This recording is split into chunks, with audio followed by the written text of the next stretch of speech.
పెద్దలందరికీ, అలాగే బిఎస్ఎఫ్ 5వ రాష్ట్ర మహాసభలు నడిపిస్తున్నటువంటి ఈ కార్యక్రమానికి ముఖ్య పాత్ర వహించినటువంటి, ఈ కార్యక్రమానికి సహకరించినటువంటి,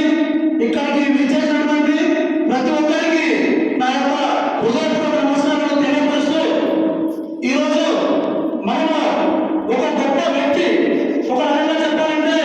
ఒక గొప్ప వ్యక్తి కాదు, ఒక గొప్ప శక్తి, ఈ ప్రపంచాన్ని మార్చగల ఒక గొప్ప శక్తి, ఒక సాధారణ వ్యక్తి, ఈ ప్రపంచానికే ఒక ఆదర్శంగా నిలబడినటువంటి వ్యక్తి యొక్క పుట్టినరోజు సందర్భంగా ఈరోజు ఇక్కడ ఈ యొక్క వేడుకలను ఏర్పాటు చేసుకున్నందుకు ప్రతి ఒక్కరికి కృతజ్ఞతలు తెలియపరుస్తున్నా. మాన్యశ్రీ